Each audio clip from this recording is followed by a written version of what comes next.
ও নিজের বাসাতে এত সুন্দর তৈরি করে, ওর বাসার সাথে কোনো তুলনায় কাউরি।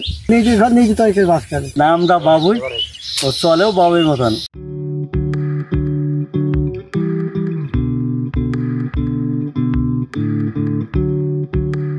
থাকে আবার ফের বাসা করে, আবার থাকে, আবার চলে যায়, আবার ফের আসে। পাখির মাথার বুদ্ধি খাতো, ওই মাথায় একটা বুদ্ধিতে ঘর নিজে তৈরি করে বাস করে। গ্রাম অঞ্চলে সব পাখি দেখা যায় না, বেশিরভাগ মাঠের বিলের ধারে তাল গাছে থাকে এই বাসা বাঁধে না। আমরা মাঠ বাড়ি থেকে মাঠে আসি, তখন যে কিছু শুনতে ভালো লাগে, আবার যাই তখন শুনতে ভালো লাগে। এই মাঠে বাবুর পাখির বাসা আছে, কোনোদিন নিজ চোখে দেখা হয়নি, টেলিভিশনে দেখেছি, মোবাইলে দেখেছি। আজকে আসলাম বন্ধু বান্ধবদের সাথে দেখতে, অনেক সুন্দর দেখলাম। বাবুই পাখির বাসাটা 20-25 বছর খানে প্রায় দেখি, ওখানে করে আবার অন্যান্য বিভিন্ন জায়গায়ও তৈরি করে। খালি মুখ বের করে এরম ভাব ঝুলবে, বাবুই পাখি মুখ বের করে এভাবে ঝুলবে। ঘর মাথাখানে কুড়ি মুড়ি নিয়ে এসে ওইসব বাসা বাঁধবি।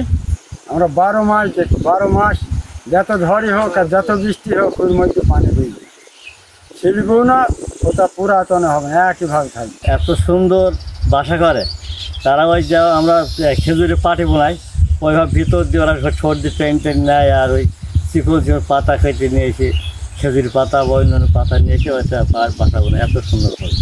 বসুন্ধরা ট্যাপেন্ট এখন আরো উন্নত। এই হট এয়ার থ্রো টপশিট দ্রুত শোষণ করে সোনামণিকে দেয় কোমল অনুভূতি। পাখি তো আমরা যত ছোট তখন থেকে বাবুই পাখি দেখছি, এখন তো কম হয়ে গেছে, আগে আরো।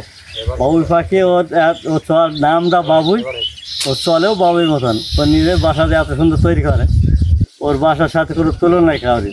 এত সুন্দর বাসা করে ওরা। এ তো প্রতি বছরে করে, আবার ভেঙে যায়, আবার পাতা শুকিয়ে গেলে পড়ে গেলে আবার বাসা ওরা করলো। আমরা প্রতিদিন প্রায় বিকালে এদিকে আসি এবং আমাদের মতো আরও অনেকে এইদিকে আসে এই বাবুই পাখি দেখার জন্য।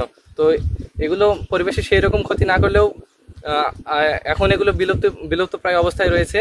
তো আমাদের সকলের উচিত এই পাখিগুলোর দিকে একটু মনোযোগ দেওয়া এবং এগুলোর প্রতি আর একটু সচেতন হওয়া, যাতে প্রাণীও রক্ষা পায়। এখানে আমার তাল গাছগুলোর অনেক বয়স, আমি 20 বছর থেকে দেখছি যারা এই বর্ষার সময় বাসা বাঁধে সেখানে বসবাস করে। আবার বর্ষা শেষে গেলে পাখির বাসা আপনি ছেড়ে চলে যায়, আবার পুনরায় আবার সে বর্ষার সময় এরা বাসা বাঁধে হবে। গ্রামে ভাষায় বলা হয় এদের ঘরামে, মানে কোনো হেল্পার নেই, কোনো খাওয়ার নেই, বাঁশ নেই, কিছু নেই, শুধু পাখাতেই বা ওই পাতা দিয়ে বাসা বাঁধে।